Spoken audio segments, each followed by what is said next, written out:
Bonjour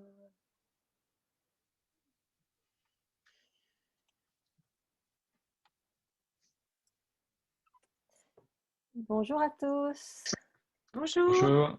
Bonjour Marc. Anne, bonjour Tony. Bonjour. Bonjour Estelle. Bonjour Marc.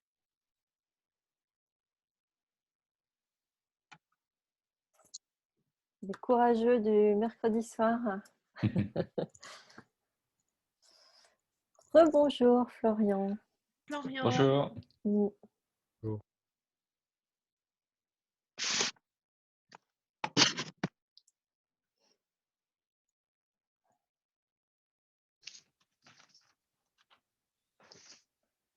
Voilà. Alors, il y a Marine Le Gall qui peut-être peut juste activer son micro pour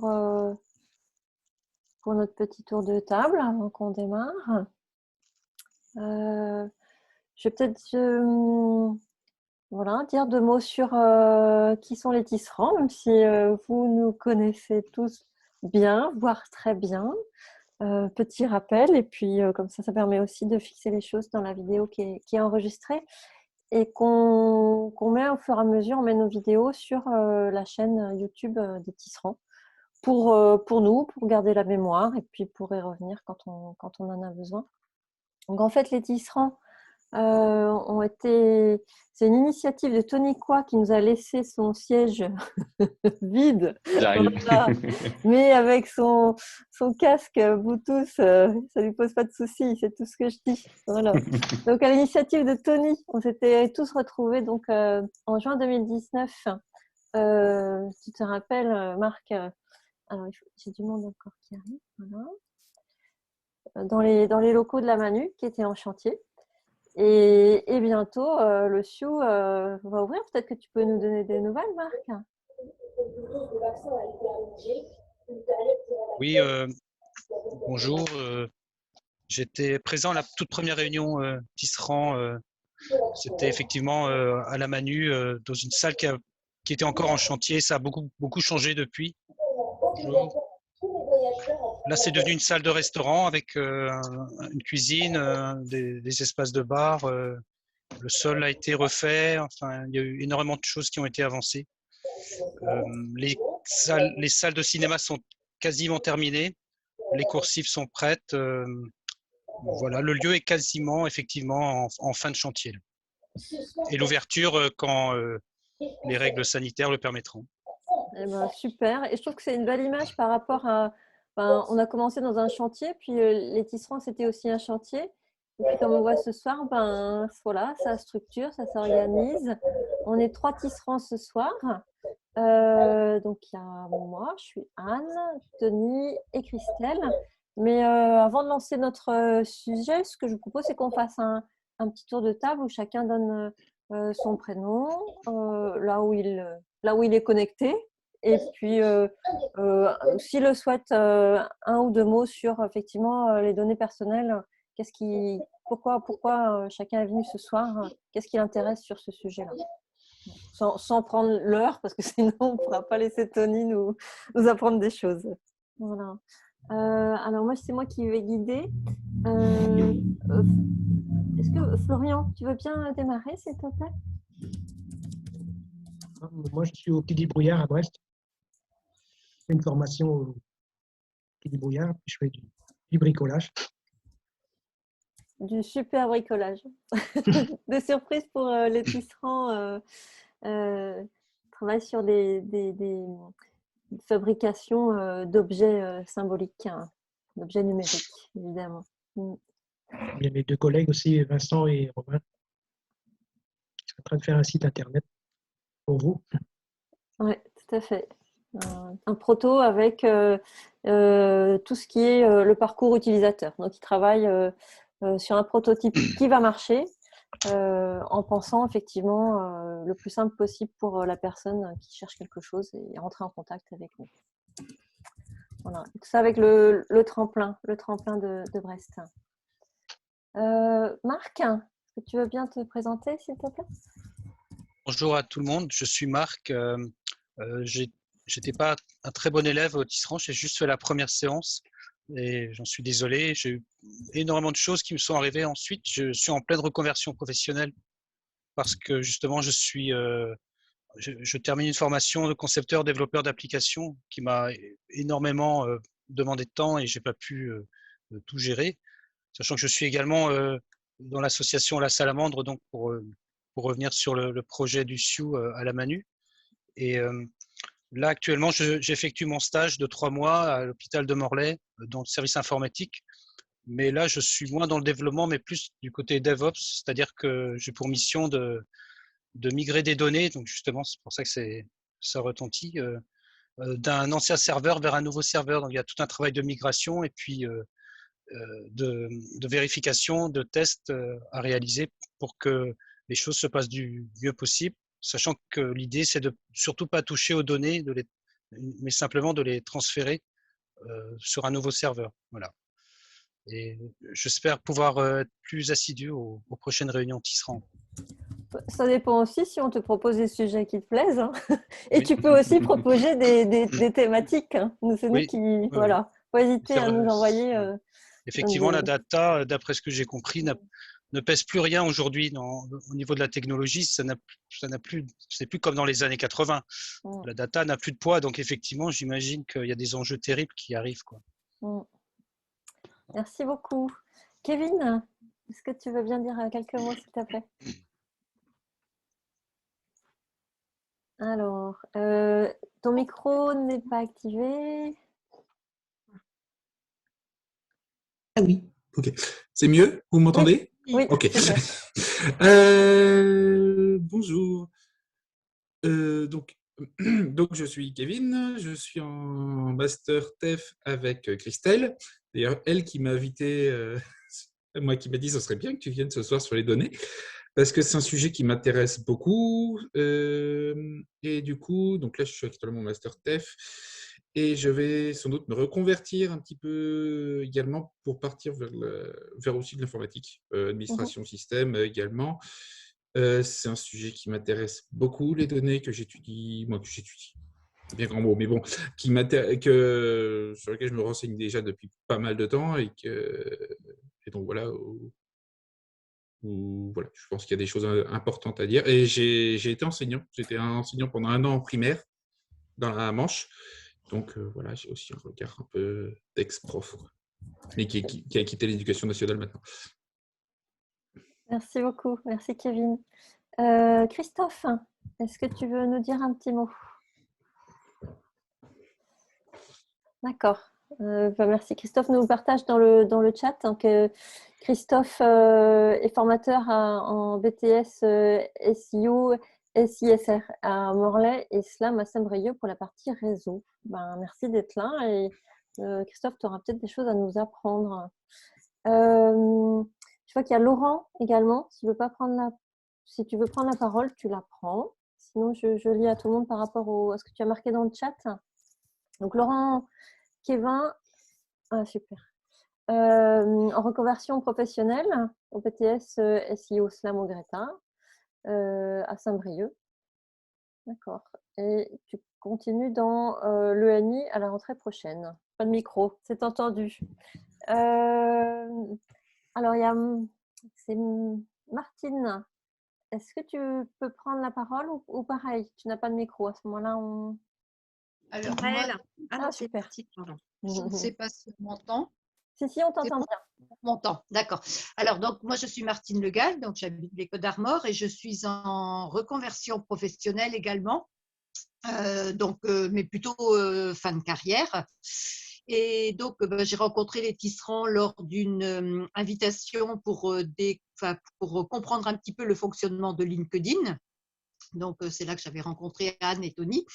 Depuis, je suis un petit peu de loin ce qui se passe au Tisserand parce que je m'immerge en fait dans des situations professionnelles, dans des entreprises. Je frappe aux portes pour voir s'ils m'accepteraient en stage d'immersion. Donc, j'en ai fait 5 pour l'instant. Il m'en reste 3 ou 4 à faire.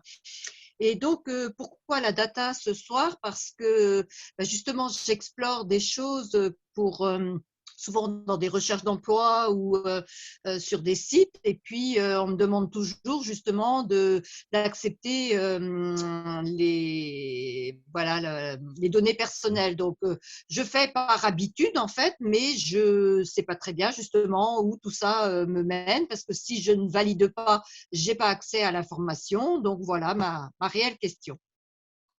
Bah, merci Martine, tu nous mets carrément dans le bain tout de suite.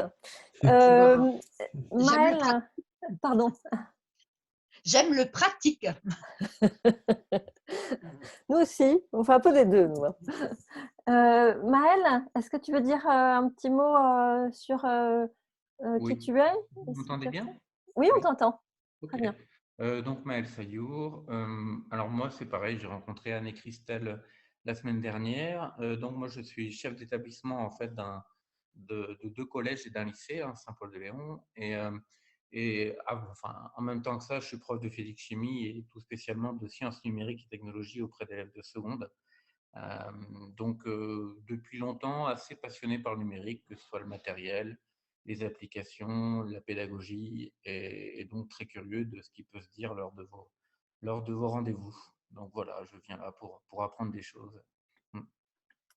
Bien, merci à tout le monde. On termine par les tisserands. Christelle, est-ce que tu veux te présenter? Oui, bonsoir à toutes et tous. Donc, Christelle Demonte, comme l'a dit mon collègue Kevin, je suis effectivement en reconversion professionnelle aussi. Je suis en master 2 TEF, technologie pour l'enseignement et la formation. Je viens donc de l'éducation, de la formation.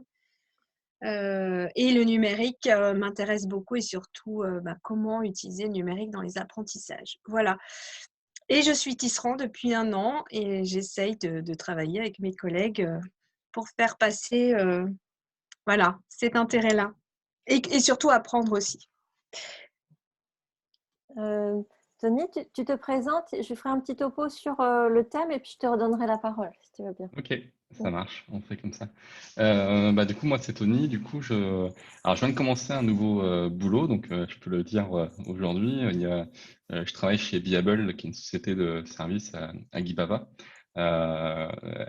Je fais pas mal de marketing et de gestion de projet et développement aussi, un peu transverse.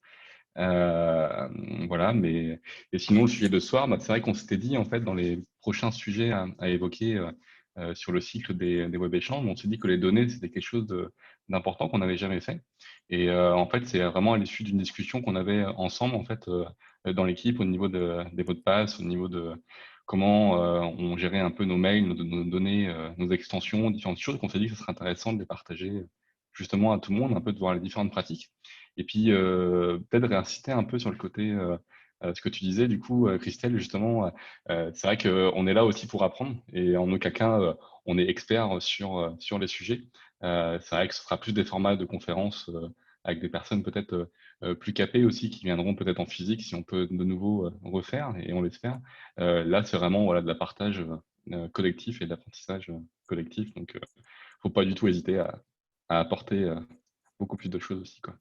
Tout à fait, dans le mode de fonctionnement. Donc, Tony va vraiment nous guider, mais il ne faut pas hésiter voilà, il y aura peut-être, tu nous feras des petites pauses, Tony, mais voilà, mais même avant que Tony soit en pause, on peut interrompre, on peut poser, évidemment, vous pouvez poser vos questions dans le chat. Moi, je regarderai et je ferai attention à ce qu'elles soient bien posées. Voilà. Pour démarrer, moi, j'avais envie de vous parler de mon expérience sur les traces que laissent les données. J'étais à l'époque administrateur réseau, c'était en 98, donc ça date un peu. Et comme j'étais administrateur central, dans mon travail, la première chose que j'avais à faire le matin, c'était d'ouvrir les logs des serveurs de messagerie. Les logs, ce sont les journaux. Et quand j'ouvrais les logs, j'arrivais assez tôt et je lisais les logs et je voyais donc Madame Briand connectée, ouvre sa boîte aux lettres, a envoyé un mail. Voilà. En fait, dans les journaux des serveurs. Et moi, mon travail, en fait, je devais lire les journaux des serveurs parce qu'effectivement, dès qu'il y avait un souci, en fait, c'était signalé. Il y avait Et puis, c'était récurrent. Donc, ça revenait très, très vite. Donc, dans mon travail, c'était essentiel que je lise mes journaux et ça m'aidait en fait à faire la maintenance des serveurs, à faire que les messageries et tous les serveurs fonctionnent bien. En même temps, c'était extrêmement intrusif. C'est-à-dire que je voyais à quelle heure les personnes étaient arrivées, à qui elles avaient envoyé un mail, etc. Donc, j'ai vraiment pris conscience du fait que dès qu'on fait de l'informatique, dès qu'il y a de l'informatique, il y a production de traces. Et ces traces sont extrêmement lisibles et extrêmement précises. Voilà, ça c'est ma petite, ce que j'avais envie de partager. Sur les données personnelles, peut-être que Tony, tu vas nous refaire une petite définition de ce que c'est, ou tu veux que je le fasse? Tu l'as prévu? Je vais couper le son. Non, bah, si tu veux, tu peux. Si j'ai Alors, pas forcément prévu, mais on peut. juste pour, voilà, je me suis dit, voilà, quand on parle des données personnelles, mais de quoi on parle? Je suis allée chercher sur le site de la CNIL et en fait, une donnée personnelle, c'est une information qui permet d'identifier une personne directement ou indirectement par rapport à son nom, son prénom, son genre, son âge, notre adresse email, notre numéro de téléphone, notre voix et l'image qu'on a de soi. Ça, ce sont nos données personnelles et aussi nos adresses IP, notre signature et notre empreinte digitale. Tout ça sont nos données personnelles. Et pour la CNIL, elle dit donc parce qu'elles concernent des personnes, celles-ci doivent en conserver la maîtrise. Donc, voilà un petit peu le cadre, on va dire, pas juridique, mais institutionnel autour de la donnée personnelle. Voilà. Alors, pour commencer, Tony, est-ce que nos mots de passe nous protègent de la fuite de nos données personnelles? Pas du tout. Non, pas du tout. Alors, c'est vrai que pour préciser peut-être un tout petit peu, en fait, l'idée, c'est qu'on fasse une première partie vraiment plus un peu sur les mots de passe. Quelques petites astuces à droite à gauche sur les mots de passe. Et puis ensuite, on bascule plus sur les datas. Du coup, là aussi, avec différentes petites choses. Et du coup, par rapport aux mots de passe, bah, c'est vrai que les mots de passe sont la première faille de sécurité, celle la plus couramment attaquée. Les mots de passe 1, 2, 3, 4, il y en a vraiment énormément qui utilisent cela, pas forcément pour faciliter en fait, mais par méconnaissance en fait, surtout de la sécurité et du coup du manque de sensibilisation justement au risque. C'est vrai que retenir en fait des mots de passe, c'est quelque chose quand même d'assez complexe du coup. Surtout qu'on en a 50 000. Du coup, je voulais vous partager quelques petites choses autour de ça, en tout cas notamment d'abord sur comment en fait générer des mots de passe, comment les stocker éventuellement, comment sécuriser mieux en fait un compte. Et puis une petite astuce que moi j'utilise en fait souvent sur des sites un peu pas forcément de confiance, ou alors ils le sont, mais pour générer automatiquement un nouveau mot de passe à chaque fois. Du coup, en fait, je vais partager mon écran, ce sera plus simple. Hop. Alors, faut pas que je me trompe de où est-ce que je suis. Je suis là. Tac. Hop, ça marche bien. Voilà. Hop là. Alors, je sais pas si on me voit. Si, c'est bon. Si, très bien. C'est bon. Pas encore habitué avec Zoom. Du coup, ici, c'est juste pour vous dire que du coup, sur les différents navigateurs, du coup, il y a des extensions qui du coup existent pour générer en fait des mots de passe. Moi, je sais que j'utilise une justement qui peut être assez pratique pour générer un mot de passe à la volée. Et je vais vous expliquer un peu tout à l'heure pourquoi je le fais notamment. Donc ça, c'est vraiment pour générer en fait un mot de passe. Ensuite, il y a des outils qui permettent de stocker en fait des mots de passe. Donc on les appelle du coup des outils de gestionnaire de mots de passe. Il y en a qui sont, on va dire, propriétaires et il y en a qui sont plutôt de manière open source, c'est-à-dire du coup que n'importe qui peut l'installer sur son serveur, par exemple. Donc là, par exemple, moi, à un moment donné, j'ai utilisé un outil qui s'appelle Dashlane. L'intérêt de Dashlane, c'est du coup que ça permet, en fait, quand on va sur un site, de automatiquement en fait, de remplir les champs des mots de passe et du login, enfin de l'identifiant. Ce qui permet d'aller assez vite. Moi, je l'ai utilisé à un moment donné aussi pour faire du test. Il y a par exemple un petit outil ici qui s'appelle Bitwarden. Là, c'est un outil justement open source. C'est un outil open source qu'on installe en fait sur un serveur. Donc là, côté entreprise, c'est vrai que moi, je pense à conseiller ça. C'est vrai que par exemple, chez Viable, on utilise Bitwarden dans l'équipe. On a une cinquantaine du coup, et tous les mots de passe sont justement gérés avec Bitwarden. Donc ça, c'est un peu le pendant justement plus libre open source de Dashlane. Il y a d'autres outils qui existent. Je les connais pas forcément tous. Il y en a qui sont sur mobile aussi uniquement. Parce que l'usage entre les mots de passe sur un navigateur et enfin, sur un écran de PC par exemple et un mobile, il y a encore d'autres problématiques. Donc voilà, ça c'est un premier tour un peu dessus. Je passe un peu vite pour qu'on échange, qu'on ait le temps vraiment d'échanger. Le deuxième point, c'est ce qu'on appelle la double authentification. Vous avez peut-être entendu déjà parler. C'est vrai que la double authentification, elle est super importante sur des sites où vous avez des données sensibles extrêmement importantes, par exemple tout ce qui est bancaire. Alors le principe, c'est tout simplement vous devez vous authentifier en deux temps. D'abord, du coup, tout simplement avec votre connexion, en fait, du coup, votre identifiant et votre mot de passe. Et puis ensuite, vous allez vous identifier également avec un SMS, avec une notification ou avec un code qui va être généré à partir d'une application sur le téléphone.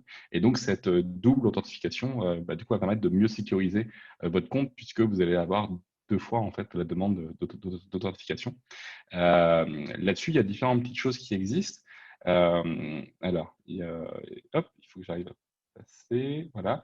Là, par exemple, c'est une application qui s'appelle, donc c'est Google pour le coup, mais il en existe d'autres, qui s'appelle Google Authenticator, et qui en fait tout simplement en fait génère en fait des petits codes. Alors, je ne sais pas si là il va pouvoir en mettre. Hop, voilà. Hop. En fait, quand vous allez vous authentifier en fait du coup sur un site par exemple bancaire qui permet de faire la double authentification, notamment vers la gestion de code, vous pouvez utiliser en fait du coup Google Authenticator qui va générer le code vous permettant de vous avez en fait vous avez un petit temps qui va un petit temps de délai en fait pour que le code disparaisse. Ce qui Tony, Oui. Oui, Ouais. c'est bien de préciser ça, que sur les Google Authenticator et sur les autres, on a franchement, des fois, c'est quelques secondes, hein, Ouais. c'est 20-25 secondes pour saisir le code et il change automatiquement. Donc, il faut vraiment avoir son téléphone portable dans la main et saisir très rapidement le code. Enfin, juste pour Complètement. Ah, mais tu fais bien de préciser. C'est vrai que moi, ça m'est arrivé justement il y a quelques jours, comme je venais de rentrer chez Viable, du coup, et on n'avait pas fait gaffe. Ça a mis un peu de temps. Ouais. Du coup, ça arrive. Après, justement, ça se régénère assez vite. Donc, voilà, il faut faire attention à ça. Donc, ça, c'est vraiment pour la double authentification. C'est vrai que. Alors, désolé. Ouais. Les enfants. Du coup, donc vraiment sur des sites sensibles comme les banques, comme par exemple vos réseaux sociaux, par exemple, sur du mail, par exemple, ou sur d'autres données, c'est vrai que c'est extrêmement important d'activer en fait la double authentification. Il faut savoir que sur le domaine bancaire, aujourd'hui, quand j'ai travaillé avant du coup sur le côté bancaire, les choses changent petit à petit pour vous obliger en fait à légalement en fait utiliser la double authentification. C'est-à-dire qu'il y a eu par exemple un cas de jurisprudence il y a 3 ans dans lequel une banque a été dédouané sur un vol de données, en fait, sur un vol financier, avec un client qui, en fait, n'avait pas du tout activé la double authentification. Du coup, c'est quelque chose qui, de plus en plus, est quasiment obligatoire, du coup, d'un point de vue bancaire. Et du coup, c'est assez logique. Alors après que ça se dédouane, c'est encore différentes petites choses parce qu'il faut encore que ça reste accessible. Et comme on voit, c'est vrai qu'il y a l'usage de l'application, il y a l'usage des mobiles, ça pose plein de questions d'un point de vue inclusion et accessibilité au numérique. Mais en tout cas, il faut le savoir qu'en tout cas, sur le domaine bancaire, ça devient de plus en plus obligatoire. Oui, Anne, tu voulais dire? Oui, j'ai une petite question. Moi, je me suis fait pirater mon compte Facebook. Ouais. C'était pas très grave, mais si j'avais mis en place la double authentification, il n'aurait pas réussi. Ah bah, alors il pourrait réussir si du coup il a aussi vérolé ton téléphone, tout simplement. Oui. Après, il faut savoir aussi qu'il y a différentes méthodes de double authentification. Par exemple, là, Google Authenticator, il va générer un code qui va être dans un laps de temps, voilà, renseignable. Il y a aussi l'envoi d'un SMS et l'envoi d'une notification. L'envoi du SMS, ça peut exister. Par contre, c'est aussi possible de récupérer en fait le SMS quand on n'est pas très loin. Il y a des techniques qui permettent de voler un peu ça, mais c'est pas non plus à la portée de tout le monde du coup. Donc, on va dire que par rapport à un accès classique du coup d'un gestionnaire d'identifiant mot de passe, ça renforce quand même beaucoup quoi. Du coup. Et ça permet d'éviter. Ouais. Après, on n'a pas évoqué aussi, mais bon, ça fait partie de toutes les petites choses. Il faut, soit on génère un mot de passe, soit on fait stratégie au niveau de mot de passe, mais il y a pas mal de choses aussi autour. Je voulais vous montrer, la petite astuce que j'utilise assez souvent sur des sites un peu lambda. Alors, ce que j'appelle lambda, c'est en gros tout ce qui est e-commerce, tout ce qui est site où il y a besoin d'un compte pour faire des petites choses. C'est quelque chose que j'ai commencé à faire en gros je sais pas, je dirais par flemme en quelque sorte, mais j'ai trouvé ça assez utile sur le long terme et je l'ai gardé. Ça fait quoi? Ça fait peut-être 2 ans que je fais ça. En fait, à chaque fois que je fais un compte sur un site e-commerce ou un site que je ne vais pas revenir, en fait, je génère un mot de passe, donc par rapport à la petite extension tout à l'heure que je vous ai montré. Et quand je vais finir le paiement, je vais soit demander en fait à ce que quand je vais recevoir le produit que le compte va être supprimé. Donc ça, on pourra revenir tout à l'heure comment on peut faire dessus. Soit du coup, je fais tout simplement un mot de passe oublié à chaque fois, ce qui va me demander en fait de générer un nouveau mot de passe systématiquement. Et en fait, comme ça, je suis sûr que le mot de passe il va être périodiquement tout le temps changé.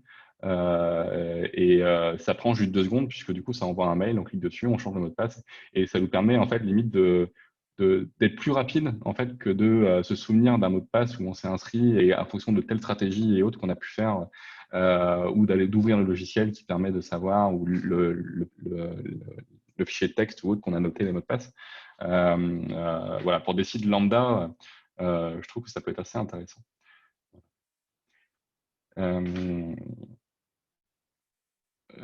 Après, il y a justement en fait sur le côté si du coup le compte Très sur bien. lequel on comment Très bien ce site. ouais, C'est vrai que tout le monde le connaisse. Exactement. C'est exactement ce que j'allais dire en fait. C'est moi à chaque fois que je peux en fait j'écris des adresses mail de personnes que je connais qui sont pas inscrits parce que c'est vraiment un site qui est extrêmement bien. Il y a d'autres extensions qui existent d'ailleurs et Chrome dans les prochaines versions va vérifier justement avertir par notification quand le mail associé au compte Chrome peut être piraté. Alors pour vous expliquer un peu pour ceux qui connaissent pas, en fait le principe c'est qu'on met un mail du coup sur ce site-là et à chaque fois du coup il y a une brèche qui du coup existe sur Internet, donc ce qu'on appelle un leak. En fait vous pouvez voir ici si on y va. En fait, par exemple, on voit là qu'en janvier 2019, il y a énormément de mots de passe et de logins qui sont arrivés dans la nature. à travers justement différents sites qui se sont fait tout simplement pirater. Ça ne veut pas dire forcément que votre mot de passe il est visible. C'est-à-dire que les mots de passe généralement sur des sites qui sont professionnels, il y a quand même la grande majorité, c'est des sites qui sont cryptés du coup en base, mais en fonction de différentes techniques en fait de décryptage et autres, c'est possible éventuellement d'aller attaquer les choses pour l'avoir en clair. Et donc, par sécurité, à partir du moment où du coup, votre mail apparaît dans une de ces brèches-là, il est extrêmement important de remettre à jour en fait votre mot de passe sur l'ensemble des comptes associés. Parce qu'imaginez par exemple que c'est votre mail principal. Ça peut faire beaucoup de dégâts si vous avez tous les accès à partir de votre mail principal sur votre boîte mail. Souvent, d'ailleurs, c'est une technique pour aller réinitialiser un peu pas mal de choses. Donc, c'est vrai que ce site-là, il est vraiment important. Alors, en anglais, je ne pourrais pas forcément trop le prononcer. J'ai toujours un peu de mal à le dire. Mais voilà. Et sinon, il y a des extensions voilà, qui permettent aussi de vérifier. Tony, oui. Alors, pour avoir expérimenté, je ne sais pas si tu connais développement d'un moteur de forum qui s'appelle Flarum. Ouais. Et donc, il y avait un module qui intégrait Have Been Pwned. Et donc, en fait, les utilisateurs du forum ne comprenaient pas quand ils rentraient leur adresse email. Le module faisait une vérification et disait attention, votre adresse email a été piratée. Et donc, ils avaient peur de s'inscrire sur le forum. Donc, c'est à double tranchant, en fait. D'intégrer, en fait, cette fonctionnalité dans des sites web. Il faut franchement avertir l'utilisateur que l'avertissement, c'est qu'ils ont pu être piratés sur d'autres sites que celui où ils sont. Voilà. Complètement. C'est vrai que c'est toute la notion d'expérience utilisateur, justement, qui est importante là-dedans. Ouais, tout à fait. Et Christelle, tu voulais rebondir? Oui. En plus, je vois en dessous là qu'il propose un mot de passe unique pour tous les comptes. Alors, moi, j'ai une question très pratico-pratique. C'est super hein, de générer plein de… c'est OnePassword, en fait, c'est un gestionnaire de mots de passe. C'est pas, ils disent pas de mettre un seul password. Non, mais il génère un mot de passe qui peut être utilisé. Enfin, je sais pas, je connais pas, mais… Non, en fait, c'est pas ça. En fait, il fait la pub pour OnePassword, qui est un gestionnaire de mots de passe, comme ah, celui d'accord. que C'est tout une à l'heure. pub, en fait. Ouais, c'est une pub. C'est un sponsor. En fait, Christelle, tu aurais peur que le générateur de mots de passe, en fait, enregistre le mot de passe qu'il te donne avec ton adresse IP et qu'il puisse te retrouver après. Non, j'ai pas peur du tout. D'ailleurs, je devrais avoir peur parce que je suis pas du tout dans ce domaine-là. Moi, je me pose la question très pratico-pratique. Quand vous générez des mots de passe qui n'ont pas forcément une référence à votre vie, etc. C'est une suite de chiffres, de nombres, de mots, de lettres. Comment vous faites pour vous reconnecter après? Enfin, voilà, moi, c'est une question. Je vois que Kevin a la réponse, mais voilà. Pour moi, ou alors il faut un annuaire et on note à chaque fois le mot de passe sur lequel on s'est inscrit avec le site, etc. Voilà, comment vous gérez tout ça? Parce qu'il y a aussi une question de temps. Voilà, moi, je n'ai pas le temps d'aller voir si mon adresse mail a été piratée, etc. Enfin, voilà, il faut que ça avance, il faut que je puisse circuler et tout ça. Alors, c'est une pratique qui peut vous paraître irresponsable, hein, je reconnais, mais je pense que je représente la majeure partie des gens. Donc, c'est intéressant aussi de voir. Voilà. Je me permets de réagir là parce qu'il y a pas mal de trucs qui ont été dits en fait, moi, du coup, maintenant, j'ai plus… C'est peut-être un peu naïf de ma part, mais que je me dis, j'ai plus le problème en fait. Parce que justement, moi, j'utilise un gestion de mot de passe, Bitwarden pour ne pas le nommer, mais leur version hébergée. Je ne l'ai pas installé sur mon propre serveur. Je ne me sentais pas de le Ok. faire à ce moment-là. J'ai Ok. pris la version toute faite. C'est chiffré chez eux, je leur fais confiance. Je ne sais pas si je devrais, mais bon. Et en fait, bah, ça résout pas mal de problèmes. Moi, en fait, vous pouvez me torturer tant que vous voulez pour récupérer le mot de passe de ma boîte mail. J'en ai absolument aucune idée. Je lui ai dit, tu me génères un mot de passe de 32 caractères, tu te débrouilles. Il m'a tout généré. Il a retenu que mon mail a été hébergé chez Mailo. Donc maintenant, bah, dès que je vais sur la page Mailo, il me dit, pouf, j'ai un mot de passe pour toi, ça t'intéresse? Je clique dessus, il remplit tout seul, et puis voilà. Attends, redis, Kevin. C'est-à-dire, tu n'as même pas besoin de te souvenir d'un mot de Ah passe, bah non. il le Je m'en trouve tout souviens seul. pas. Et tu peux me demander tous mes mots de passe, j'en connais quasiment aucun. En fait, le seul que je retiens, c'est mon mot de passe maître. C'est le mot de passe de Bitwarden. Par contre, si je le perds, c'est fini. J'ai perdu Ah tout. bah ouais, bah oui. Mais à côté de ça, ce mot de passe-là, il est très long. Parce Oui. qu'en fait, c'est le truc principal qu'il faut. J'ai mis un lien vers une conférence à laquelle j'avais assisté dans la doc, dans les chats. Et en fait, j'ai fait un mot de passe long, solide comme il faut pour mon mot de passe maître. Et en fait, c'est Bitwarden qui retient tous mes autres mots de passe. En fait, il y a une extension pour le navigateur justement qui va faciliter les choses. Et ensuite, bah, voilà. Hein. Comme avec Dashlane, en fait, du coup, qui fait ça C'est aussi. Du exactement coup, la même chose. Hein, c'est ouais. exactement la même chose. Sauf que Bitwarden a une base libre alors Ouais. que Dashlane, c'est propriétaire. Je crois. Et Carrément. ce site-là est gratuit, il est payant, il est quoi? Justement, c'est ça qui est important, c'est que souvent les gestionnaires de mots de passe sont uniquement payants. Là, ils ont une version gratuite pour le truc de base. Et si on veut des options en plus, il y a une version payante, soit personnelle, soit une version payante pour une organisation, genre par exemple pour une famille, pour se partager des mots de passe. Par exemple, là, nous, on a pris la version payante pour la famille. Comme ça, je peux partager des mots de passe avec ma compagne. Je peux récupérer les mots de passe aussi qui ont été partagés par ma grand-mère. Comme ça me permet, par exemple, elle s'est fait pirater sa boîte mail il y a 2 ans. Bah, ça m'a permis de créer de refaire les mots de passe pour elle. Et comme ça, elle les a déjà dans son gestionnaire de mots de passe chez elle. Et franchement, ça m'a changé la vie, ce truc-là. Ah bah, D'accord. complètement. Voilà. Donc, il y a Oui. avant de donner la parole à Marc, il y a Laurent qui a eu la même expérience que toi, Kevin, avec KeePass. Voilà. Qui utilise KeePass. Ouais, Oui. bah, voilà. KeePass, c'est la même chose, sauf qu'il n'est pas stocké en ligne. Il est stocké dans une application. Donc, niveau sécurité, c'est ce qui limite qu'il y a de mieux. Il ne faut juste pas supprimer le fichier. Après, on peut le mettre sur un cloud, etc. Mais voilà. Sachant que KeePass, c'est un peu la Rolls niveau sécurité parce qu'il a même été testé par l'Agence nationale de sécurité française qui ont trouvé rien à redire. Ils ont dit KeePass, c'est une forteresse, quoi, c'est tout. Hein. Bitwarden a été audité aussi, donc ils ont trouvé d'autres petits détails et Bitwarden les a changés derrière. Mais voilà, la Rolls, c'est KeePass. Avec Mais en plus, KeePass, le problème, c'est qu'il est pas. Il faut garder le fichier sur soi. et Laurent sauvegarde sur une clé USB. D'accord. Par contre, il faut avoir 2 copies. Hein, parce que Voilà. Alors, si la je clé vais USB lâche, ajouter à c'est la fini. Laurent, les clés USB, c'est pas fiable. Donc, faire attention aussi Voilà. à trouver un 3 moyen de copies stocker. minimum.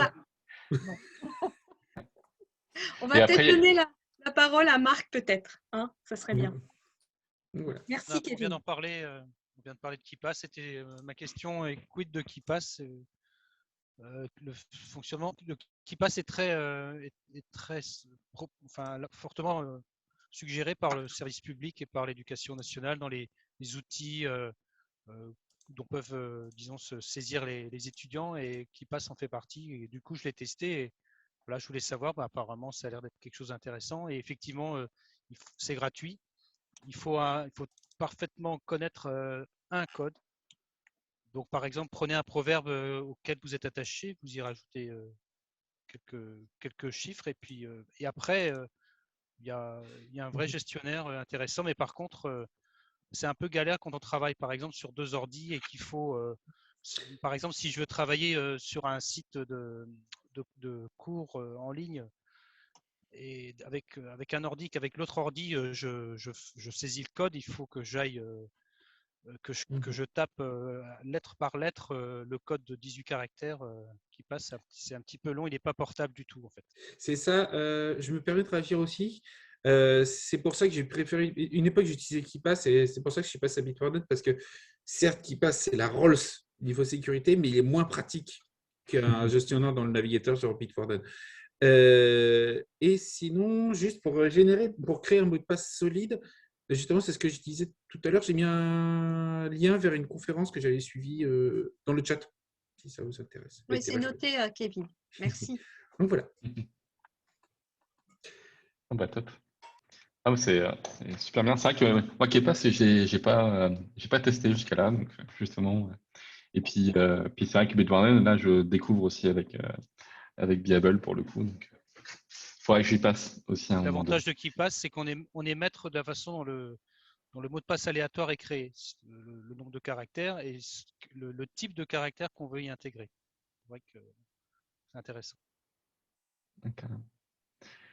Et c'est vrai qu'il y a une vraie question aussi au niveau de l'accessibilité, en fait, du coup, de cet outil-là à la masse, en quelque sorte, du coup, à tous les utilisateurs, du coup. Donc là, ça va aussi avec la médiation et l'inclusion, du coup. C'est vrai qu'il y a des questions autour, en tout cas. Je propose de passer un peu à la partie des données, du coup. Alors, des données, c'est vrai qu'il y avait pas mal de choses autour. Moi, j'ai pas grand-chose en fait à vraiment vous parler. Je voulais vous parler en fait d'une petite chose que j'ai commencé à faire il y a un mois, 2 mois. Donc peut-être plus maintenant. C'était peut-être début janvier. Je dis ça. Ouais, je dis ça. C'était un peu compliqué les derniers mois. Du coup, c'est Mine. Du coup, en fait, alors pour le coup, c'est une boîte anglaise, du coup, qui est, je crois, d'ailleurs, en Israël. En fait, l'idée de Mine, mais j'en ai pas vu tellement d'autres. C'est plutôt ma veille sur des produits numériques qui m'a fait découvrir ça. En fait, c'est un site qui permet de relier en fait votre boîte mail au site et de permettre de voir en fait l'ensemble en fait des entreprises qui ont des données sur vous à partir de votre boîte mail. Et alors du coup, c'est vrai que tout à l'heure j'ai voulu accéder et ça plantait pas mal. Donc ça faisait quelques temps que j'ai pas été.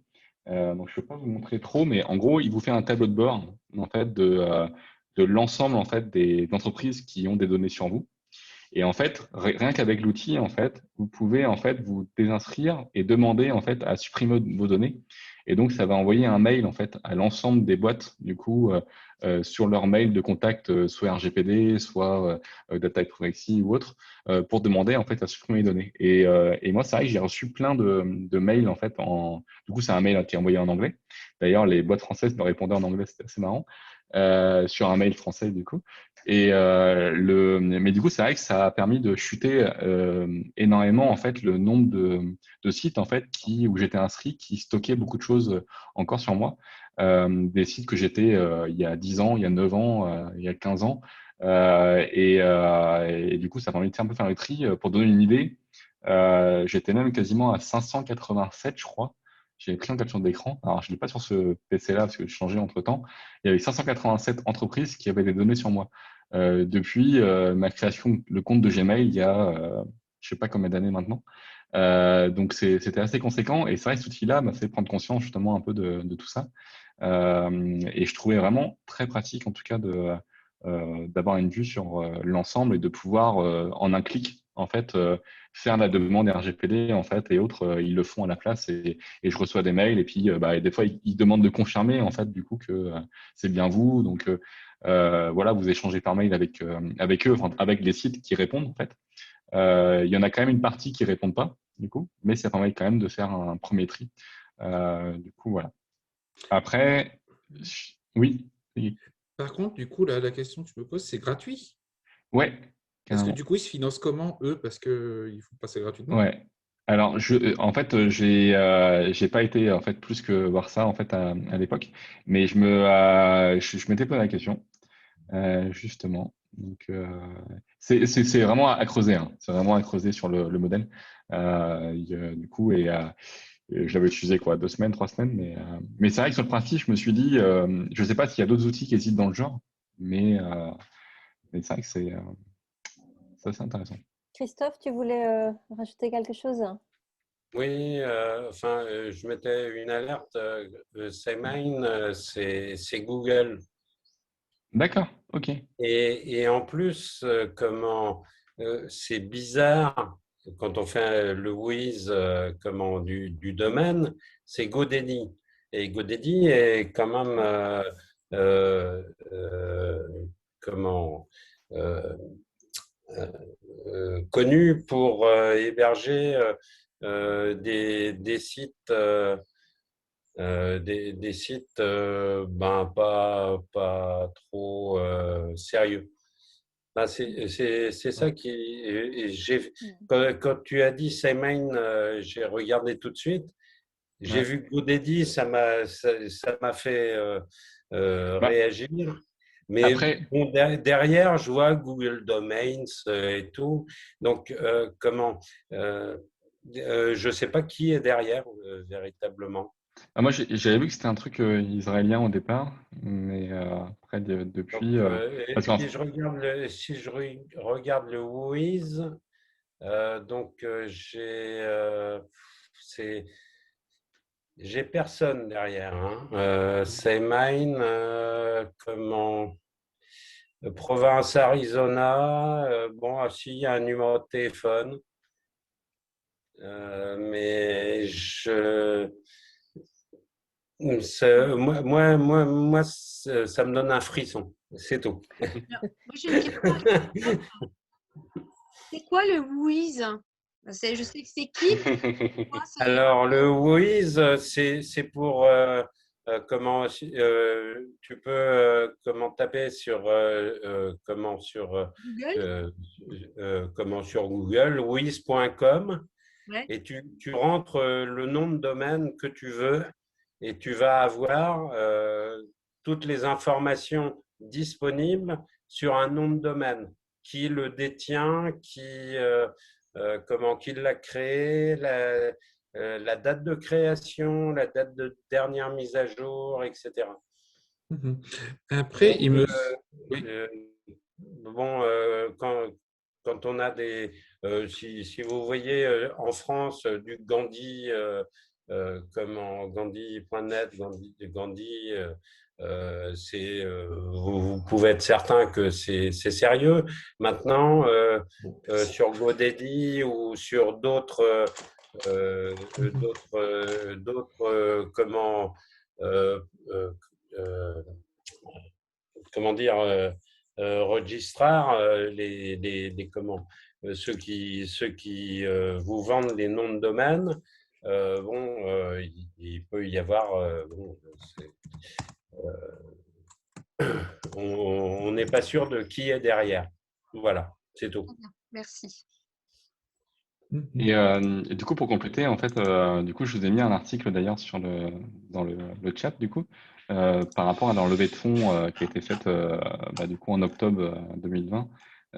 Et du coup, il y a marqué en fait que du coup, ils ont une offre premium en fait pour vraiment gérer les contacts en fait avec l'entreprise en 1-1 en fait pour que ça aille plus loin en fait, mais qui est l'essentiel de leur service est gratuit. Alors, c'est un modèle assez classique, mais a priori en fait la boîte est plutôt en Europe. Du coup, voilà. Et dedans, il y a marqué un peu plus d'informations.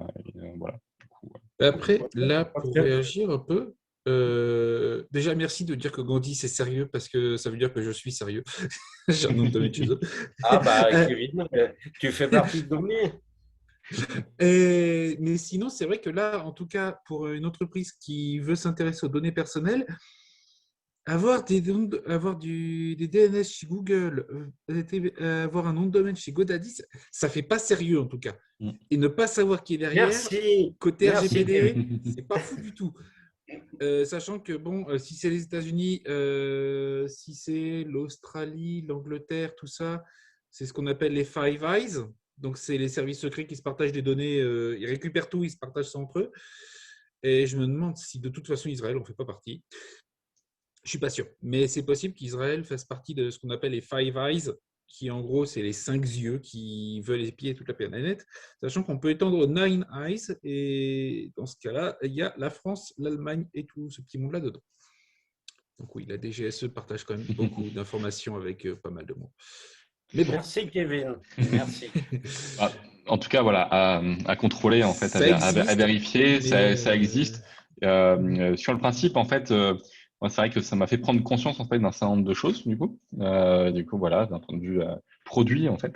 Ça, déjà, c'est bien. Mais voilà, c'est une prise de conscience, c'est ça qui est, du coup, au moins, voilà. Et par contre, je serais curieux, voilà, clairement, s'il y a d'autres outils qui existent, du coup, un peu dans ce sens-là, qui permettent d'éveiller, en fait, du coup, les consciences autour de en fait, allier, en fait, parcours utilisateur, en fait, du coup, justement, à reprendre la main, en fait, sur les données. C'est vrai que ça serait super utile d'en avoir plus, en tout cas, peut-être plus qui respecte, en tout cas, un peu mieux les choses.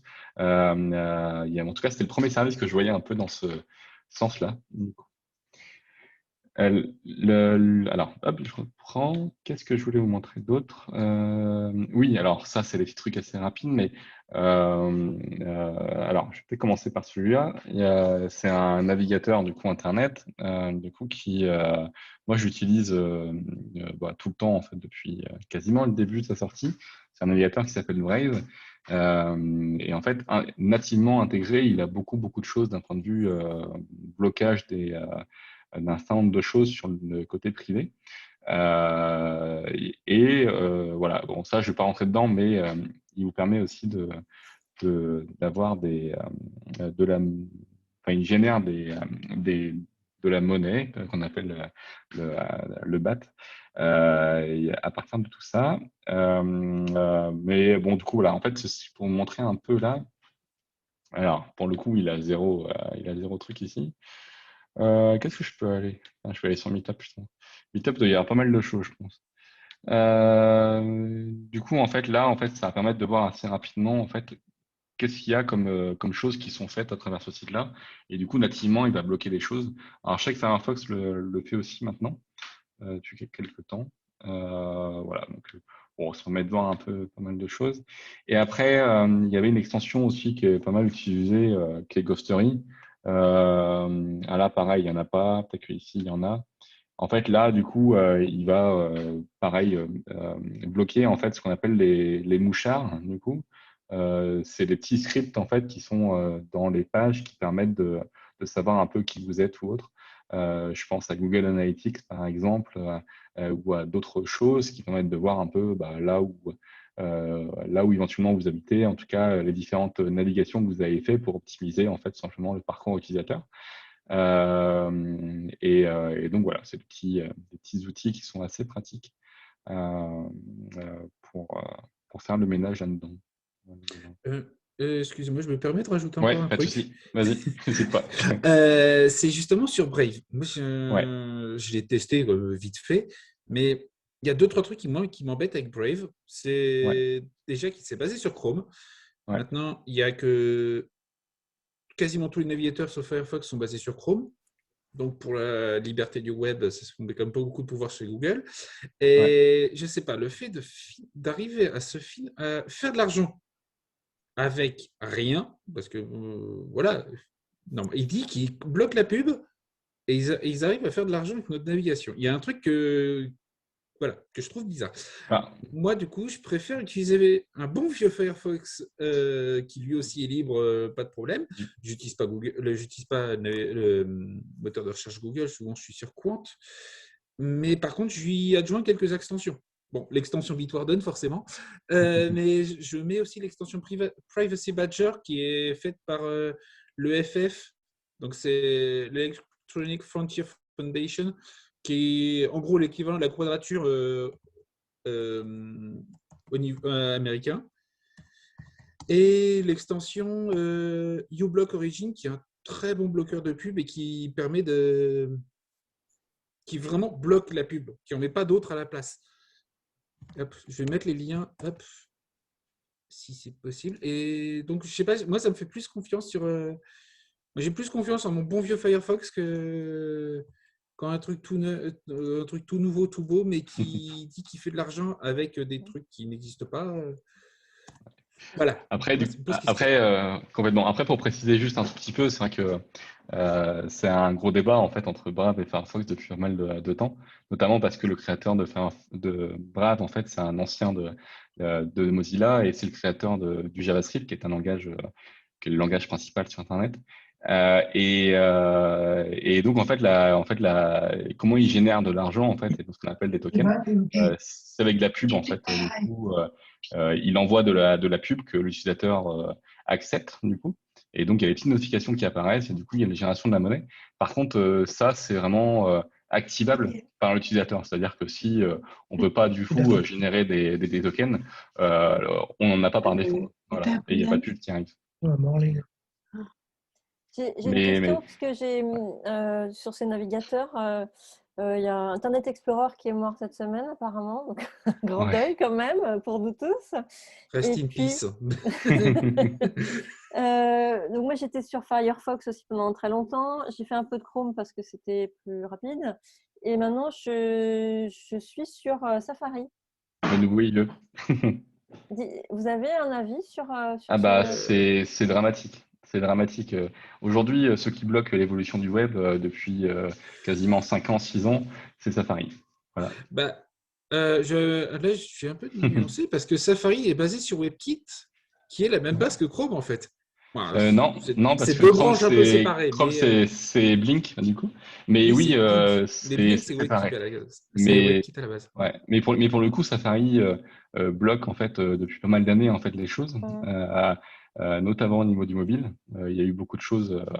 Bon, je vais pas trop rentrer dans le technique, mais il y a eu beaucoup de choses qui font que Safari est très compliqué. Voilà. Mais en termes c'est le niveau IE quoi. Par rapport à la donnée, par rapport au blocage des pubs, etc., moi je trouve que je suis quand même pas trop polluée en fait. Bah, c'est un navigateur ancien en fait. En fait, c'est ça qui est un peu compliqué avec Safari, c'est que il est vraiment ancien en fait en termes de structure en fait, de corps en fait, de noyau, comparé en fait aux autres navigateurs.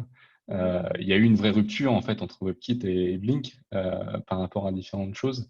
Et donc c'est vrai qu'il y a des choses qui sont faites par Brave par exemple ou qui se basent sur Chromium du coup, mais qui sont à des années après, en fait, du coup, en termes d'activité, en termes de fonctionnalité. Donc, c'est complexe, en fait, la relation avec Safari, au-delà des données, quoi. D'ailleurs, si je me permets de compléter aussi, Apple s'engage sur le papier, en tout cas sur la vie privée, mais vu que c'est propriétaire, on ne peut pas vraiment savoir ce qui se passe derrière. Donc, c'est peut-être aussi pour ça. Apple s'engage sur la vie privée. Et vu que c'est le navigateur d'Apple, forcément, il bloque des trackers. Il dit en tout cas qu'il le fait. Après, vu que ce n'est pas du logiciel libre, on ne peut pas vérifier. C'est comme Chrome, s'ils disent qu'ils font attention à la vie privée, c'est vous qui le dites. Hein. Donc, même si la base Chromium est libre, il faut les vérifier, quoi. Donc voilà, Safari bloque des choses. Apparemment, il bloque des choses, il fait comme des choses, mais après, difficile d'aller vérifier. C'est pour ça, se baser sur un navigateur libre, genre Firefox ou Chromium ou Brave, c'est déjà un peu mieux. Chromium, pas Chrome. Chrome, par contre, non, ça, c'est à fuir. Là, pour le coup, je suis d'accord. Vas-y, Christelle. Oui, alors j'ai l'impression d'être dans la 5e dimension. C'est tous des pros. Donc, moi, j'ai 2 questions. Déjà, une, mais comment vous savez tout ça? Et 2, parce que pour arriver à convaincre une personne comme moi de prendre toutes ces précautions, d'utiliser des sites, j'avoue que je ne comprends rien. Mais pour moi, pour réussir à m'initier à la protection de mes données, il faut me convaincre déjà des enjeux, c'est-à-dire où vont mes données.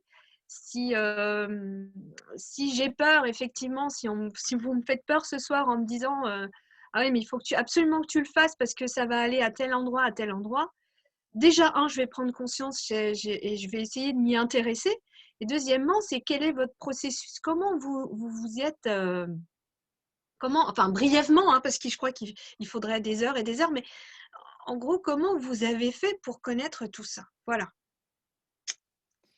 Je pense qu'il y a... Après, je partage du coup ce que tu dis, en fait, Christelle. Du coup, c'est vrai que Le meet-up de ce soir, en fait, est assez technique, du coup, au final. Je pense que sur notre valeur, en fait, d'activité, du coup, et d'inclusion, je pense que, du coup, il y a des termes, en fait, du coup, qui sont pas forcément simples aujourd'hui. Et ça, du coup, je m'en excuse, du coup.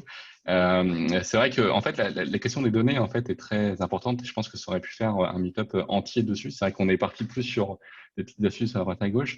Mais c'est vrai que du coup, tout ce qui est données de stockage, tout ce qui est lié avec les RGPD, tout ce qui est les données qui sont transmises d'entreprises à d'autres et autres, il y a beaucoup de choses à faire. Et je pense peut-être que, comme tu le dis, c'est peut-être là, en fait, où la sensibilisation elle doit commencer.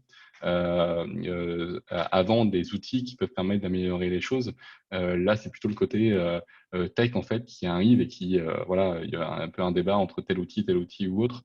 Ça, c'est le coup d'après, quoi. C'est vrai que la première partie, et c'est vrai que ça serait intéressant. On devait d'ailleurs faire une soirée sur les RGPD avec quelqu'un du territoire qui est très pointu là-dessus, qui donne des cours à Rennes notamment dessus. Mais ça n'a pas pu se faire puisque du coup c'était sur la partie 2020, bien évidemment, partie de l'année qu'on n'a pu rien faire. Et donc, du coup, mais par contre, en physique, ce serait intéressant de le faire de nouveau parce que c'est des sujets, tu vois, même pareil, en termes de données, les mails, ce qui est possible de faire, voilà, enfin, c'est assez large, en fait. Ouais. Et tu vois, Christelle, comme j'ai un peu démarré la séance sur quand moi j'étais de l'autre côté du rideau, quand j'étais administrateur, je voyais ce qui se passait dans les journaux, etc. Et une partie des personnes, voilà, Kevin, Christophe, vous êtes aussi, vous avez aussi vous êtes aussi de l'autre côté du rideau. Et en fait, quand on est de l'autre côté du rideau, eh ben, on voit passer les données, on voit effectivement quand la porte est grande ouverte, quand les gens gardent password dans leur boîte aux lettres avec des portables, des cadres élevés qui laissent en fait accessibles des données hyper confidentielles comme si la fenêtre était ouverte. En fait, tout ça, ça fait partie du métier en fait de l'informatique. Et voilà. Et aujourd'hui, moi, je suis comme toi, je suis à nouveau de l'autre côté.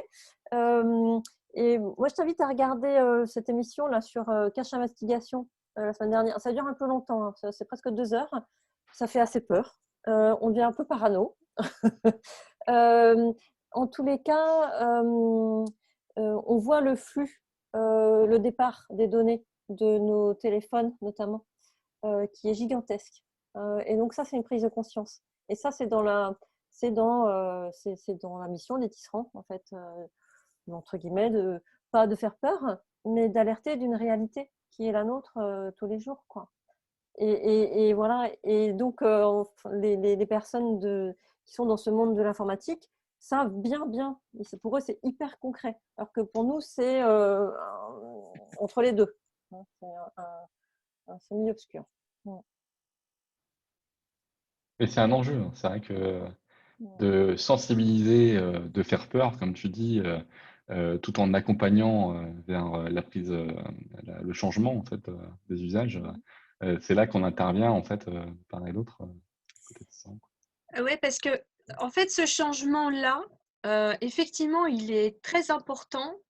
Mais l'image que j'en fais, c'est que c'est comme si on demandait du jour au lendemain à des gens de parler le langage de juriste ou enfin de faire du droit, etc. Enfin, moi, je vois cette difficulté-là, c'est-à-dire que il suffit pas, j'ai noté hein, des noms de logiciels, etc. Mais il suffit pas de télécharger ou voilà, de générer des mots de passe pour que ça soit suffisant. Enfin, c'est le sentiment que j'ai. C'est que il me manque des choses, il me manque des connaissances pour pouvoir maîtriser parce que j'ai l'impression que vous avez tous atteint un degré de maîtrise dans ce domaine-là qui pour moi ne vient pas de ces métiers-là et pour moi est difficile à atteindre parce que j'ai pas de vision, etc. Et je vais laisser la parole à Maël, peut-être qu'il veut réagir par rapport à ça. Oui, Kevin avait levé la main avant moi, je crois. Ah, peut-être, je ne sais pas. Allez-y si vous voulez. Juste, oui, un mot. Moi, la question que je me pose, c'est pareil, je ne suis pas spécialiste. Et puis, c'est vrai que j'apprécie, en utilisant Chrome, par exemple, de sauvegarder directement mes mots de passe, de retrouver mes mots de passe sur différents périphériques. Voilà, bon, après, j'essaie de faire attention et de les changer régulièrement. Mais je me dis qu'en utilisant les outils que vous conseillez, en fait, je vais peut-être perdre en ergonomie, au côté pratique. J'ai bien compris tout à l'heure que l'outil le plus performant, c'était un outil directement hébergé sur un PC, voire une clé USB, etc. Donc, est-ce que je ne vais pas perdre un petit peu dans ma rapidité pour retrouver les infos, quoi? Est-ce que ça existe une solution sécure et pratique à la fois, quoi? Est-ce que je peux répondre du Ouais, coup vas-y. parce que là, du coup, il y a pas mal de trucs qui sont sortis. Déjà, Christelle, pour apprendre un peu comment tout ça, en fait, la première étape, c'est de s'y intéresser. Ça tombe bien, c'est ce qu'on est en train de faire. Et donc, justement, justement, la discussion qu'on a, tout ça, ça peut poser pas mal de questions. Et ensuite, moi, c'est comme ça que j'ai appris, hein, en cherchant, en bidouillant. Sinon, donc là, j'ai mis un lien vers Dégooglisons Internet. C'était la campagne de Framasoft, donc association d'éducation populaire qui a voulu proposer énormément de services pour remplacer en quelque sorte les services propriétaires. Et justement, leur page explique pas mal ces choses-là pour commencer, disons. C'est la première base. Et puis ensuite, en parcourant justement les pages de Framasoft, on va pouvoir trouver des noms qui vont revenir. Par exemple, on va entendre parler de Benjamin Bayard, et puis on va dire c'est qui ce Benjamin Bayard? Et tu vas te retrouver à regarder une conférence de 3 heures sur le fonctionnement d'Internet. C'est comme ça en fait que j'ai appris, moi, personnellement. Et je trouve que la première question à se poser, c'est surtout si le logiciel n'est pas libre, c'est comment ils se font de l'argent. Parce qu'un serveur, c'est pas gratuit. Là, moi, je loue un petit serveur juste pour faire tourner mes 3 services à la maison. Mon petit, à moi tout seul, il coûte déjà 2,50 € par mois, en promo. Donc, si je veux faire tourner tous les mails du monde entier, ça va coûter un peu plus que 2,50 €. Alors, comment diable Google arrive à être une des premières capitalisations boursières au monde en fournissant des services gratuits? Il y a un truc qui ne colle pas. Et justement, c'est en cherchant pourquoi ça ne colle pas que finalement tu te dis d'accord, ils font ça comme ça. Et aussi, il y a énormément d'articles justement sur du coup, maintenant qu'on sait que Google, ce n'est pas forcément l'idéal, comment on fait pour aller plus loin? Et là, justement, il y a plein de pages. Remplacez vos services de Google par ça, ça, ça et ça. Ça prend du temps. Moi, j'ai longtemps été chez Gmail aussi. Hein, voilà. C'est un travail, ça vient petit à petit, mais la première étape, c'est de s'y intéresser. Et justement, là, parce qu'on est dans le même master, c'est le gros reproche que je fasse master, c'est de ne pas nous avoir expliqué comment marche un ordi. Voilà. On va faire une thèse, Kevin. Non, mais tu rigoles, mais en fait, je commence à y penser. Mais pas pour tout de suite. Là, tout de suite, j'en peux plus. Là. Mais pour après, peut-être, ça m'intéresserait peut-être de travailler là-dessus. Sinon, pour Maëlle, du coup, vous parliez du gestionnaire de mots de passe de Google, qui est apparemment très pratique, mais je m'en suis jamais servi. Oui, forcément, on perd forcément un peu d'aisance, mais il faut se demander pourquoi on perd de l'aisance. Par exemple, les mails de Gmail, j'ai dû les utiliser au travail. Et en fait, maintenant, Gmail, j'en peux plus, moi. Il veut tout faire à ma place, il veut tout gérer à ma place. Non, c'est moi qui gère mes mails, je les gère comme je l'entends. Google, comme la plupart des éditeurs de logiciels, pensent qu'ils savent mieux que vous. Donc, ils vont vouloir tout faire à votre place. Donc, t'inquiète pas, je vais te prendre tes mots de passe, je les enregistre au chaud, je te rendrai quand on en aura besoin. Oui, moi, je veux savoir où ils sont mes mots de passe. Je fais comment? Je veux savoir comment ils sont chiffrés, je veux savoir comment ça marche. Gmail, il ne va pas vous le dire. Donc oui, le fait que moi, par exemple, j'ai dû installer une application, j'ai dû installer un plugin, me créer mon mot de passe, taper mon mot de passe à chaque fois que je démarre le navigateur, oui, c'est une habitude finalement, et ça vient. Et maintenant, les services de Google, je ne peux plus les voir en peinture. Parce qu'ils, tout simplement, ils ne me correspondent plus. Donc en fait, c'est une histoire d'adaptation. Ils ont fait un produit qui est certes très très performant, mais qui marche pour la plupart des gens. C'est comme un traitement de texte. la plupart des gens utilisent Word, mais Word est objectivement pas un très très bon traitement de texte parce que en fait, ils ont tellement mis en avant les fonctions faciles que les gens plus avancés ne peuvent plus avancer en quelque sorte.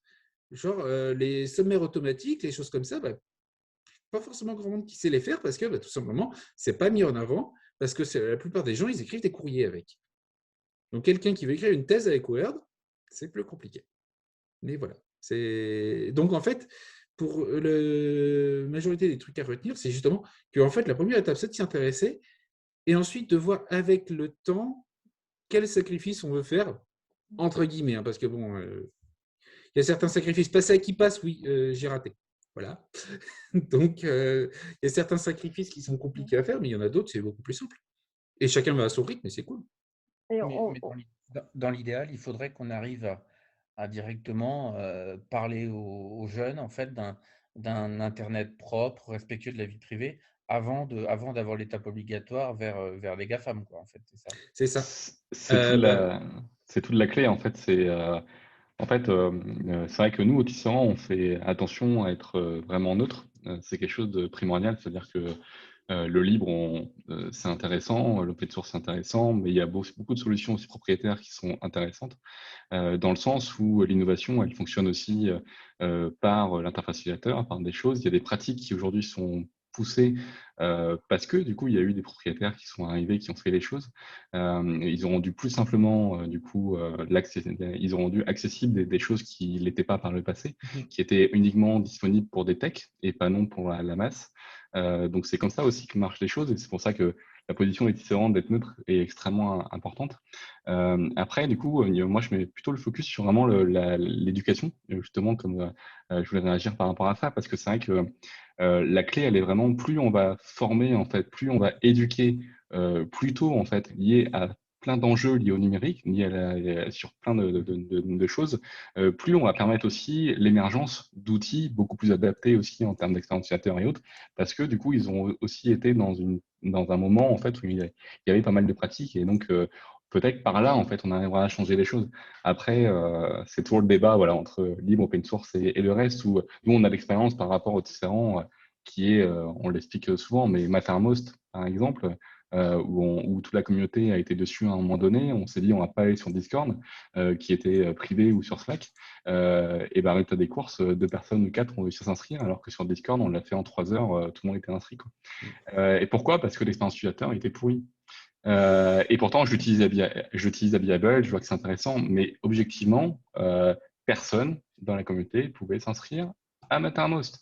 Donc, d'un point de vue, du coup, expérience utilisateur, lambda, du coup, je veux dire, ça ne marchait pas. Et l'outil n'a pas évolué une seule pichenette dessus. Donc, c'est vrai que c'est un débat souvent entre l'ergo, entre pas mal de choses, et cette position neutre, elle est, en tout cas pour nous, primordiale sur les Tisserand en termes des outils qu'on met en avant ou autre, quoi.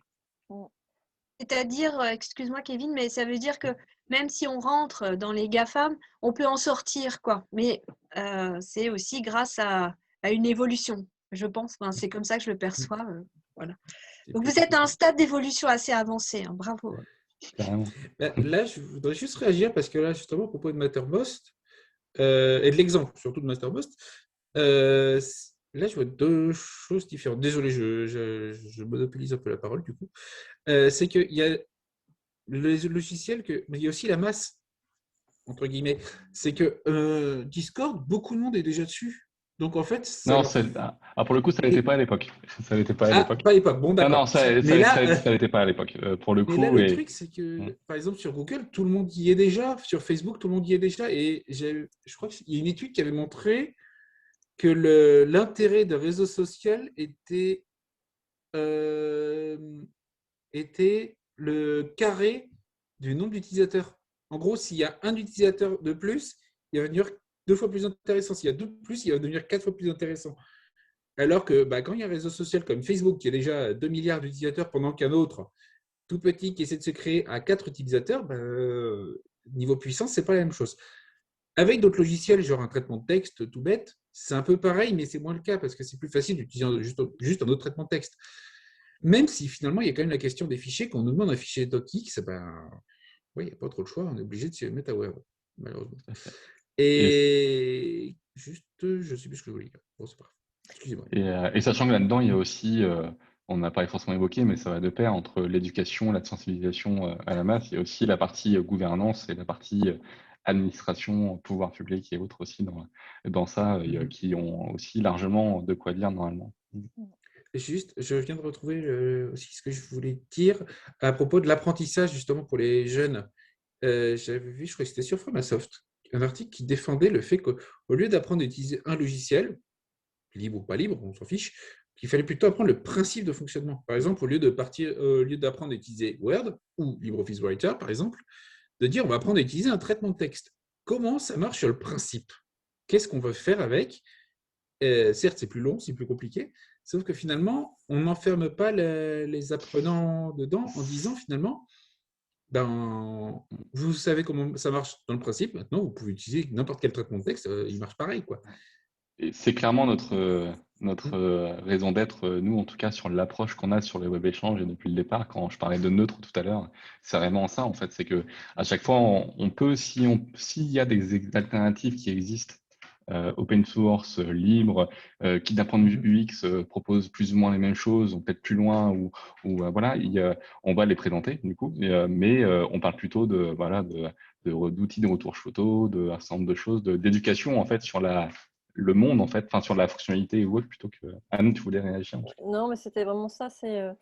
On travaille sur des modalités, du savoir-faire. On fait de la pratique, de la découverte.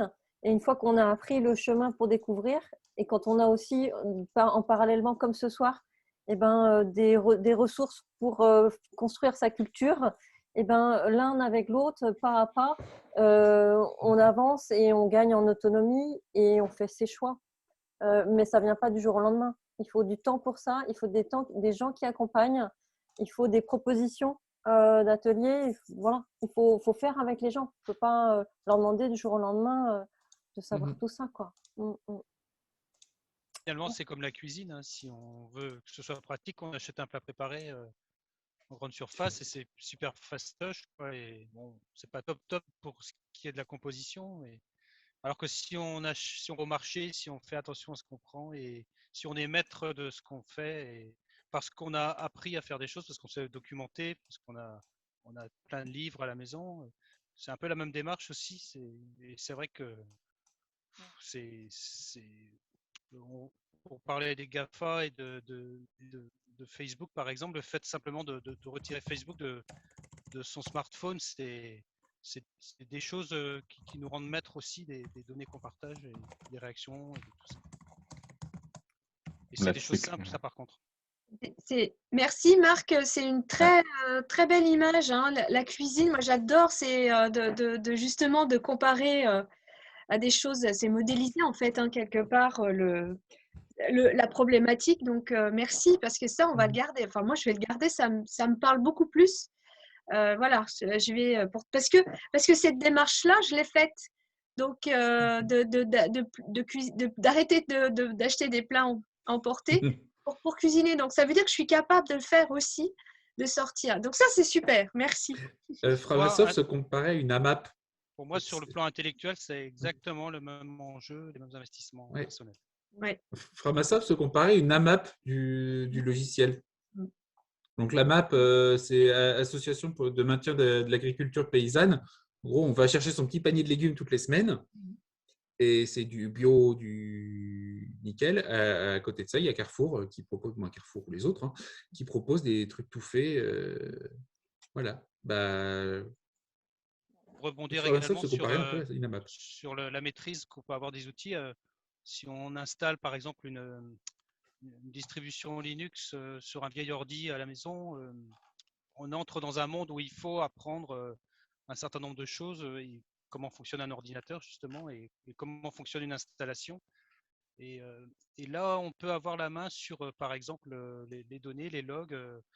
Si on veut créer un petit serveur et voir un peu, on crée des journaux de logs et puis on voit effectivement là concrètement qu'est-ce qui est noté. Je le fais au quotidien actuellement dans mon stage à l'hôpital où je mets en place une architecture donc avec une configuration de certains fichiers avec une ligne de commande manuelle, alors c'est Matrix, hein, on est sur écran noir, il n'y a pas d'interface, mais c'est surprenant de voir effectivement, comme tu le disais Anne, la moindre frappe, la moindre commande qui a été frappée est mémorisée, quoi. C'est dément, quoi. Il est déjà assez tard, je pense que voilà, c'est super. C'est dommage qu'on ne soit pas en physique parce que là, on serait allé boire un coup et puis on aurait continué jusqu'à pas d'heure. Voilà, on est les uns les autres. Il y en a qui ont passé déjà pas mal de temps en visio cet après-midi, ce matin. Je crois qu'on va conclure. Je crois que cette image que tu nous as partagée, Marc, voilà, chacun va aller préparer son plat maison, quelle que soit sa recette. Hein. Et puis, j'espère qu'on se retrouvera aussi pour parler tech en vrai prochainement, parce que ça fait du bien aussi. Je suis un peu désolée, on a débordé sur le temps, c'est jamais génial. Tony va nous partager le lien vers notre réseau Discord aussi pour que vous puissiez poursuivre si vous le souhaitez. Et puis voilà, je remercie chacun de vous d'avoir apporté voilà, des éléments à la discussion. C'est comme ça qu'on avance tous. Moi, je sais ce que j'ai fait mon marché aussi, je sais ce que je vais garder. Je vais changer de navigateur. Moi aussi. Mais c'est pas pour ça qu'on est obligé d'aimer les navets. Hein. Exactement. Et puis, on se donne rendez-vous fin juin. On ne sait pas encore sur quel thème. Donc, si vous avez des sujets, peut-être pas trop tech cette fois, pour qu'on alterne, hein, des sujets usage, des sujets, des problématiques numériques sur lesquelles vous avez envie d'échanger, n'hésitez pas à nous envoyer des propositions. On est toujours content que ça réponde à vos envies. Voilà. Et justement, en fait, le Discord sert aussi à ça. Je dis ça parce que, notamment, il y a peut-être un sujet, alors je ne sais pas si on le fera en juin ou si on le fera en septembre, en octobre, novembre, on verra, quel sujet des vidéos. Du coup, il y a quelqu'un qui a posé la question à un moment donné, et puis de fil en aiguille, on a discuté autour d'outils, et puis peut-être que ça pourrait faire l'objet d'un web échange. La communauté, elle fonctionne aussi comme ça. Et du coup, si jamais vous recherchez en fait des outils, si vous voulez partager d'autres sur n'importe quel sujet, faut pas hésiter. C'est vrai que le Meetup, il est en ligne, donc du coup, il sert, mais c'est vrai que c'est pas un outil qui va servir vraiment d'échange entre nous. Et le Discord, il est vraiment fait là pour ça. Du coup, à défaut d'un Mattermost, du coup.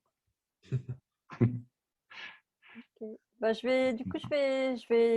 On peut se dire au revoir à tous. Tony, tu as le mot de la fin. Bonne soirée. Ouais. Merci, soirée. merci à Florian. tous. Merci de rester aussi tard. Merci Maëlle. À bientôt. Au revoir. Au revoir Martine.